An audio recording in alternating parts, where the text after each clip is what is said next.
ಅದು ರಾಜ್ಯದ ಏಕೈಕ ಅತಿದೊಡ್ಡ ಪಕ್ಷಿಧಾಮ. ಆ ಪಕ್ಷಿಧಾಮದಲ್ಲಿರುವ ಸುಂದರ ವಾತಾವರಣ ಇಡೀ ಪಕ್ಷಿ ಸಂಕುಲವನ್ನೇ ಕೈಬೀಸಿ ಕರೆಯುತ್ತಂತೆ. ಆದ್ರೀಗ ಇಂಥ ಪಕ್ಷಿಧಾಮ ಸರ್ಕಾರದ ನಿರ್ಲಕ್ಷ್ಯಕ್ಕೆ ಅವಸಾನದತ್ತ ಸಾಗಿದೆ. ಈ ಕುರಿತು ಒಂದು ವರದಿ ಇಲ್ಲಿದೆ ನೋಡಿ.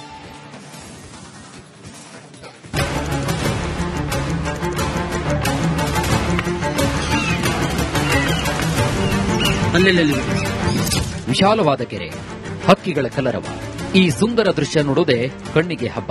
ಇದು ರಾಜ್ಯದ ಏಕೈಕ ಅತಿದೊಡ್ಡ ಕೆರೆ ಪಕ್ಷಿಧಾಮ ಎಂಬ ಹೆಗ್ಗಳಿಕೆಯನ್ನು ಕೂಡ ಪಡೆದುಕೊಂಡಿದೆ. ಆದರೆ ಯಾದಗಿರಿ ಜಿಲ್ಲೆಯ ಸುರಪುರ ತಾಲೂಕಿನ ಬೋನಾಳ ಗ್ರಾಮದಲ್ಲಿರುವ ಈ ಪಕ್ಷಿಧಾಮ ಇದೀಗ ಶೋಚನೀಯ ಸ್ಥಿತಿಗೆ ಬಂದು ತಲುಪಿದೆ.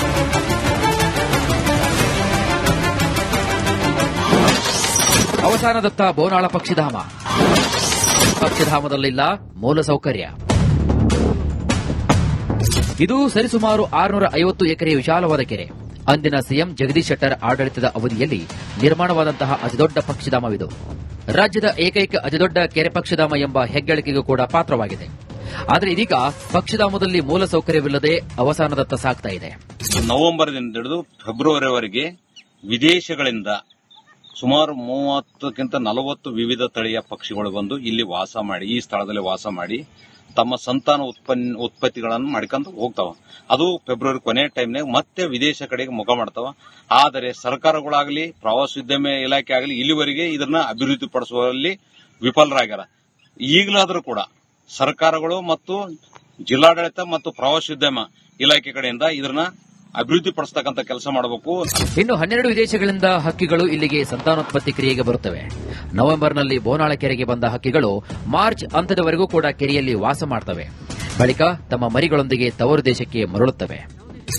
ರಾಜ್ಯದ ಅತಿ ದೊಡ್ಡ ಕೆರೆ ಪಕ್ಷಿಧಾಮ ಬೋನಾಳ ಪಕ್ಷಿಧಾಮಕ್ಕೆ ಈಗಾಗಲೇ ಚಳಿಗಾಲ ಹಿನ್ನೆಲೆಯಲ್ಲಿ ವಿದೇಶಿ ಹಕ್ಕಿಗಳು ಇಲ್ಲಿ ಸಂತಾನೋತ್ಪತ್ತಿಗೆ ಬರ್ತವೆ. ಸುಮಾರು 650 ಎಕರೆ ವಿಶಾಲವಾದ ಪ್ರದೇಶದಲ್ಲಿರ್ತಕ್ಕಂಥ ಈ ಒಂದು ಕೆರೆಗೆ 32ಕ್ಕೂ ಅಧಿಕ ಜಾತಿಯ ವಿದೇಶಿ ಪಕ್ಷಿಗಳು ಬಂದು ಇಲ್ಲಿ ಸಂತಾನೋತ್ಪತ್ತಿಯನ್ನ ಮಾಡಿಕೊಂಡು ಮರಳಿ ಇಲ್ಲಿಂದ ಚಳಿಗಾಲ ಮುಗಿದ ಮೇಲೆ ಹೋಗ್ತವೆ. ಅಂದ್ರೆ ನವೆಂಬರ್ ಮೊದಲನೇ ವಾರದಿಂದಲೇ ಈ ಒಂದು ಕೆರೆಗೆ ವಿದೇಶಿ ಹಕ್ಕಿಗಳು ಕೂಡ ಬರ್ತವೆ. ಬಂದು ಏನು ಸುಮಾರು ಈ ಒಂದು ಇದೇ ಒಂದು ಸಂತಾನೋತ್ಪತ್ತಿ ಮಾಡಿ ಮತ್ತೆ ಮರಿಗಳಿಗೆ ಜನ್ಮ ನೀಡಿ ಪುನಃ ಮರಿಗಳೊಂದಿಗೆ ವಾಪಸ್ ತಮ್ಮ ತವರು ಅಂದ್ರೆ ವಿದೇಶ ಬೇರೆ ಬೇರೆ 12 ದೇಶಗಳಿಂದ ಬಂದಿರ್ತವೆ. ಆ ದೇಶಗಳಿಗೆ ಇಲ್ಲಿಂದ ವಾಪಸ್ ಹೋಗ್ತವೆ.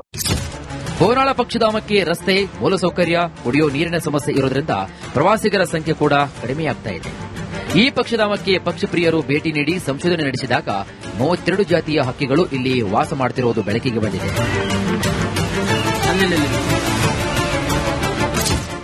ಸರ್ಕಾರದ ನಿರ್ಲಕ್ಷ್ಯಕ್ಕೆ ಪಕ್ಷಿಗಳು ನಲುಗ್ತಾ ಇವೆ. ಇನ್ನಾದರೂ ಕೂಡ ಸಂಬಂಧಪಟ್ಟಂತಹ ಅಧಿಕಾರಿಗಳು ಎಚ್ಚೆತ್ತುಕೊಂಡು ಬೋನಾಳ ಪಕ್ಷಿಧಾಮದ ಅಭಿವೃದ್ಧಿ ಕಾರ್ಯ ಮಾಡಬೇಕಾಗಿದೆ. ನಾಗರಾಜ್ ಮಗದುಂ, ರಿಪಬ್ಲಿಕ್ ಕನ್ನಡ, ಯಾದಗಿರಿ. ಅದು ರಾಜ್ಯದ ಏಕೈಕ ಅತಿದೊಡ್ಡ ಪಕ್ಷಿಧಾಮ. ಆ ಪಕ್ಷಿಧಾಮದಲ್ಲಿರುವ ಸುಂದರ ವಾತಾವರಣ ಇಡೀ ಪಕ್ಷಿ ಸಂಕುಲವನ್ನೇ ಕೈಬೀಸಿ ಕರೆಯುತ್ತಂತೆ. ಆದ್ರೀಗ ಇಂಥ ಪಕ್ಷಿಧಾಮ ಸರ್ಕಾರದ ನಿರ್ಲಕ್ಷ್ಯಕ್ಕೆ ಅವಸಾನದತ್ತ ಸಾಗಿದೆ. ಈ ಕುರಿತು ಒಂದು ವರದಿ ಇಲ್ಲಿದೆ ನೋಡಿ.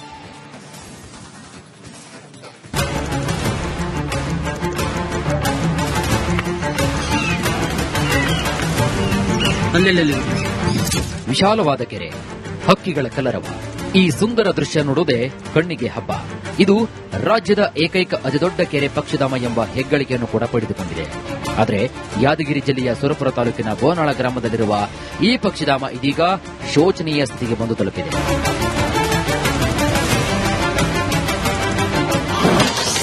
ಅವಸಾನದತ್ತ ಬೋನಾಳ ಪಕ್ಷಿಧಾಮ. ಪಕ್ಷಿಧಾಮದಲ್ಲಿಲ್ಲ ಮೂಲಸೌಕರ್ಯ. ಇದು ಸರಿಸುಮಾರು 650 ಎಕರೆ ವಿಶಾಲವಾದ ಕೆರೆ. ಅಂದಿನ ಸಿಎಂ ಜಗದೀಶ್ ಶೆಟ್ಟರ್ ಆಡಳಿತದ ಅವಧಿಯಲ್ಲಿ ನಿರ್ಮಾಣವಾದಂತಹ ಅತಿದೊಡ್ಡ ಪಕ್ಷಿಧಾಮವಿದು. ರಾಜ್ಯದ ಏಕೈಕ ಅತಿದೊಡ್ಡ ಕೆರೆ ಪಕ್ಷಿಧಾಮ ಎಂಬ ಹೆಗ್ಗಳಿಕೆಗೂ ಕೂಡ ಪಾತ್ರವಾಗಿದೆ. ಆದರೆ ಇದೀಗ ಪಕ್ಷಿಧಾಮದಲ್ಲಿ ಮೂಲಸೌಕರ್ಯವಿಲ್ಲದೆ ಅವಸಾನದತ್ತ ಸಾಗ್ತಾ ಇದೆ. ನವೆಂಬರ್ದಿಂದ ಹಿಡಿದು ಫೆಬ್ರವರಿವರೆಗೆ ವಿದೇಶಗಳಿಂದ ಸುಮಾರು 30ಕ್ಕಿಂತ 40 ವಿವಿಧ ತಳಿಯ ಪಕ್ಷಿಗಳು ಬಂದು ಇಲ್ಲಿ ವಾಸ ಮಾಡಿ, ಈ ಸ್ಥಳದಲ್ಲಿ ವಾಸ ಮಾಡಿ ತಮ್ಮ ಸಂತಾನ ಉತ್ಪತ್ತಿಗಳನ್ನು ಮಾಡ್ಕೊಂಡು ಹೋಗ್ತಾವ. ಅದು ಫೆಬ್ರವರಿ ಕೊನೆ ಟೈಮ್ನಾಗ ಮತ್ತೆ ವಿದೇಶ ಕಡೆಗೆ ಮುಖ ಮಾಡ್ತಾವ. ಆದರೆ ಸರ್ಕಾರಗಳಾಗಲಿ ಪ್ರವಾಸೋದ್ಯಮ ಇಲಾಖೆ ಆಗಲಿ ಇಲ್ಲಿವರೆಗೆ ಇದನ್ನ ಅಭಿವೃದ್ಧಿಪಡಿಸುವಲ್ಲಿ ವಿಫಲರಾಗ್ಯಾರ. ಈಗಲಾದರೂ ಕೂಡ ಸರ್ಕಾರಗಳು ಮತ್ತು ಜಿಲ್ಲಾಡಳಿತ ಮತ್ತು ಪ್ರವಾಸೋದ್ಯಮ ಇಲಾಖೆ ಕಡೆಯಿಂದ ಇದನ್ನ ಅಭಿವೃದ್ಧಿ ಪಡಿಸತಕ್ಕಂತ ಕೆಲಸ ಮಾಡಬೇಕು. ಇನ್ನು 12 ವಿದೇಶಗಳಿಂದ ಹಕ್ಕಿಗಳು ಇಲ್ಲಿಗೆ ಸಂತಾನೋತ್ಪತ್ತಿ ಕ್ರಿಯೆಗೆ ಬರುತ್ತವೆ. ನವೆಂಬರ್ನಲ್ಲಿ ಬೋನಾಳ ಕೆರೆಗೆ ಬಂದ ಹಕ್ಕಿಗಳು ಮಾರ್ಚ್ ಅಂತ್ಯದವರೆಗೂ ಕೂಡ ಕೆರೆಯಲ್ಲಿ ವಾಸ ಮಾಡ್ತವೆ. ಬಳಿಕ ತಮ್ಮ ಮರಿಗಳೊಂದಿಗೆ ತವರು ದೇಶಕ್ಕೆ ಮರಳುತ್ತವೆ.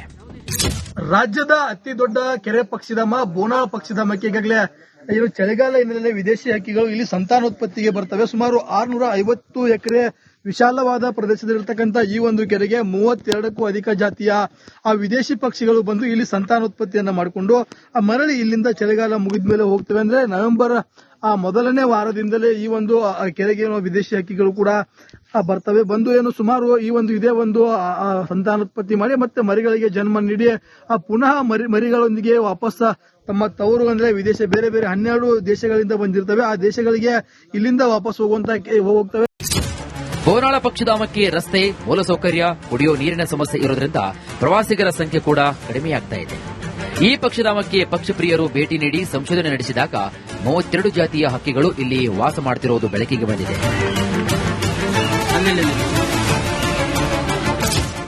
ಸರ್ಕಾರದ ನಿರ್ಲಕ್ಷ್ಯಕ್ಕೆ ಪಕ್ಷಿಗಳು ನಲುಗ್ತಾ ಇವೆ. ಇನ್ನಾದರೂ ಕೂಡ ಸಂಬಂಧಪಟ್ಟಂತಹ ಅಧಿಕಾರಿಗಳು ಎಚ್ಚೆತ್ತುಕೊಂಡು ಬೋನಾಳ ಪಕ್ಷಿಧಾಮದ ಅಭಿವೃದ್ಧಿ ಕಾರ್ಯ ಮಾಡಬೇಕಾಗಿದೆ. ನಾಗರಾಜ್ ಮಗದುಂ, ರಿಪಬ್ಲಿಕ್ ಕನ್ನಡ, ಯಾದಗಿರಿ. ಅದು ರಾಜ್ಯದ ಏಕೈಕ ಅತಿದೊಡ್ಡ ಪಕ್ಷಿಧಾಮ. ಆ ಪಕ್ಷಿಧಾಮದಲ್ಲಿರುವ ಸುಂದರ ವಾತಾವರಣ ಇಡೀ ಪಕ್ಷಿ ಸಂಕುಲವನ್ನೇ ಕೈಬೀಸಿ ಕರೆಯುತ್ತಂತೆ. ಆದ್ರೀಗ ಇಂಥ ಪಕ್ಷಿಧಾಮ ಸರ್ಕಾರದ ನಿರ್ಲಕ್ಷ್ಯಕ್ಕೆ ಅವಸಾನದತ್ತ ಸಾಗಿದೆ. ಈ ಕುರಿತು ಒಂದು ವರದಿ ಇಲ್ಲಿದೆ ನೋಡಿ.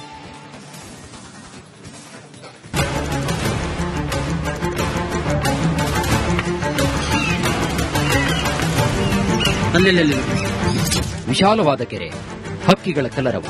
ಈ ಸುಂದರ ದೃಶ್ಯ ನೋಡುವುದೇ ಕಣ್ಣಿಗೆ ಹಬ್ಬ. ಇದು ರಾಜ್ಯದ ಏಕೈಕ ಅತಿದೊಡ್ಡ ಕೆರೆ ಪಕ್ಷಿಧಾಮ ಎಂಬ ಹೆಗ್ಗಳಿಕೆಯನ್ನು ಕೂಡ ಪಡೆದುಕೊಂಡಿದೆ.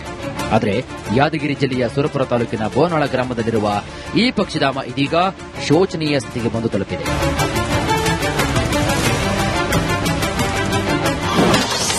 ಅವಸಾನದತ್ತ ಬೋನಾಳ ಪಕ್ಷಿಧಾಮ. ಪಕ್ಷಿಧಾಮದಲ್ಲಿಲ್ಲ ಮೂಲಸೌಕರ್ಯ. ಇದು ಸರಿಸುಮಾರು 650 ಎಕರೆ ವಿಶಾಲವಾದ ಕೆರೆ. ಅಂದಿನ ಸಿಎಂ ಜಗದೀಶ್ ಶೆಟ್ಟರ್ ಆಡಳಿತದ ಅವಧಿಯಲ್ಲಿ ನಿರ್ಮಾಣವಾದಂತಹ ಅತಿದೊಡ್ಡ ಪಕ್ಷಿಧಾಮವಿದು. ರಾಜ್ಯದ ಏಕೈಕ ಅತಿದೊಡ್ಡ ಕೆರೆ ಪಕ್ಷಿಧಾಮ ಎಂಬ ಹೆಗ್ಗಳಿಕೆಗೂ ಕೂಡ ಪಾತ್ರವಾಗಿದೆ. ಆದರೆ ಇದೀಗ ಪಕ್ಷಿಧಾಮದಲ್ಲಿ ಮೂಲಸೌಕರ್ಯವಿಲ್ಲದೆ ಅವಸಾನದತ್ತ ಸಾಗ್ತಾ ಇದೆ. ನವೆಂಬರ್ದಿಂದ ಹಿಡಿದು ಫೆಬ್ರವರಿವರೆಗೆ ವಿದೇಶಗಳಿಂದ ಸುಮಾರು 30ಕ್ಕಿಂತ 40 ವಿವಿಧ ತಳಿಯ ಪಕ್ಷಿಗಳು ಬಂದು ಇಲ್ಲಿ ವಾಸ ಮಾಡಿ, ಈ ಸ್ಥಳದಲ್ಲಿ ವಾಸ ಮಾಡಿ ತಮ್ಮ ಸಂತಾನ ಉತ್ಪತ್ತಿಗಳನ್ನು ಮಾಡ್ಕೊಂಡು ಹೋಗ್ತಾವ. ಅದು ಫೆಬ್ರವರಿ ಕೊನೆ ಟೈಮ್ನಾಗ ಮತ್ತೆ ವಿದೇಶ ಕಡೆಗೆ ಮುಖ ಮಾಡ್ತಾವ. ಆದರೆ ಸರ್ಕಾರಗಳಾಗಲಿ ಪ್ರವಾಸೋದ್ಯಮ ಇಲಾಖೆ ಆಗಲಿ ಇಲ್ಲಿವರೆಗೆ ಇದನ್ನ ಅಭಿವೃದ್ಧಿ ಪಡಿಸುವಲ್ಲಿ ವಿಫಲರಾಗ್ಯಾರ.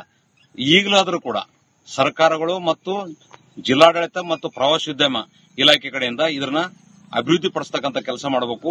ಇನ್ನು 12 ವಿದೇಶಗಳಿಂದ ಹಕ್ಕಿಗಳು ಇಲ್ಲಿಗೆ ಸಂತಾನೋತ್ಪತ್ತಿ ಕ್ರಿಯೆಗೆ ಬರುತ್ತವೆ. ನವೆಂಬರ್ನಲ್ಲಿ ಬೋನಾಳ ಕೆರೆಗೆ ಬಂದ ಹಕ್ಕಿಗಳು ಮಾರ್ಚ್ ಅಂತ್ಯದವರೆಗೂ ಕೂಡ ಕೆರೆಯಲ್ಲಿ ವಾಸ ಮಾಡ್ತವೆ. ಬಳಿಕ ತಮ್ಮ ಮರಿಗಳೊಂದಿಗೆ ತವರು ದೇಶಕ್ಕೆ ಮರಳುತ್ತವೆ. ರಾಜ್ಯದ ಅತಿ ದೊಡ್ಡ ಕೆರೆ ಪಕ್ಷಿಧಾಮ ಬೋನಾಳ ಪಕ್ಷಿಧಾಮಕ್ಕೆ ಈಗಾಗಲೇ ಚಳಿಗಾಲ ಹಿನ್ನೆಲೆಯಲ್ಲಿ ವಿದೇಶಿ ಹಕ್ಕಿಗಳು ಇಲ್ಲಿ ಸಂತಾನೋತ್ಪತ್ತಿಗೆ ಬರ್ತವೆ. ಸುಮಾರು 650 ಎಕರೆ ವಿಶಾಲವಾದ ಪ್ರದೇಶದಲ್ಲಿರ್ತಕ್ಕಂಥ ಈ ಒಂದು ಕೆರೆಗೆ 32ಕ್ಕೂ ಅಧಿಕ ಜಾತಿಯ ವಿದೇಶಿ ಪಕ್ಷಿಗಳು ಬಂದು ಇಲ್ಲಿ ಸಂತಾನೋತ್ಪತ್ತಿಯನ್ನ ಮಾಡಿಕೊಂಡು ಮರಳಿ ಇಲ್ಲಿಂದ ಚಳಿಗಾಲ ಮುಗಿದ ಮೇಲೆ ಹೋಗ್ತವೆ. ಅಂದ್ರೆ ನವೆಂಬರ್ ಮೊದಲನೇ ವಾರದಿಂದಲೇ ಈ ಒಂದು ಕೆರೆಗೆ ವಿದೇಶಿ ಹಕ್ಕಿಗಳು ಕೂಡ ಬರ್ತವೆ. ಬಂದು ಏನು ಸುಮಾರು ಇದೇ ಒಂದು ಸಂತಾನೋತ್ಪತ್ತಿ ಮಾಡಿ ಮತ್ತೆ ಮರಿಗಳಿಗೆ ಜನ್ಮ ನೀಡಿ ಪುನಃ ಮರಿಗಳೊಂದಿಗೆ ವಾಪಸ್ ತಮ್ಮ ತವರು ಅಂದ್ರೆ ವಿದೇಶ ಬೇರೆ ಬೇರೆ 12 ದೇಶಗಳಿಂದ ಬಂದಿರ್ತವೆ. ಆ ದೇಶಗಳಿಗೆ ಇಲ್ಲಿಂದ ವಾಪಸ್ ಹೋಗ್ತವೆ. ಬೋನಾಳ ಪಕ್ಷಿಧಾಮಕ್ಕೆ ರಸ್ತೆ, ಮೂಲಸೌಕರ್ಯ, ಕುಡಿಯೋ ನೀರಿನ ಸಮಸ್ಯೆ ಇರೋದ್ರಿಂದ ಪ್ರವಾಸಿಗರ ಸಂಖ್ಯೆ ಕೂಡ ಕಡಿಮೆಯಾಗ್ತಾ ಇದೆ. ಈ ಪಕ್ಷಿಧಾಮಕ್ಕೆ ಪಕ್ಷಿಪ್ರಿಯರು ಭೇಟಿ ನೀಡಿ ಸಂಶೋಧನೆ ನಡೆಸಿದಾಗ 32 ಜಾತಿಯ ಹಕ್ಕಿಗಳು ಇಲ್ಲಿ ವಾಸ ಮಾಡುತ್ತಿರುವುದು ಬೆಳಕಿಗೆ ಬಂದಿದೆ.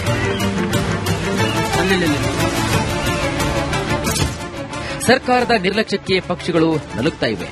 ಇನ್ನಾದರೂ ಕೂಡ ಸಂಬಂಧಪಟ್ಟಂತಹ ಅಧಿಕಾರಿಗಳು ಎಚ್ಚೆತ್ತುಕೊಂಡು ಬೋನಾಳ ಪಕ್ಷಿಧಾಮದ ಅಭಿವೃದ್ಧಿ ಕಾರ್ಯ ಮಾಡಬೇಕಾಗಿದೆ. ನಾಗರಾಜ್ ಮಗದುಂ, ರಿಪಬ್ಲಿಕ್ ಕನ್ನಡ, ಯಾದಗಿರಿ.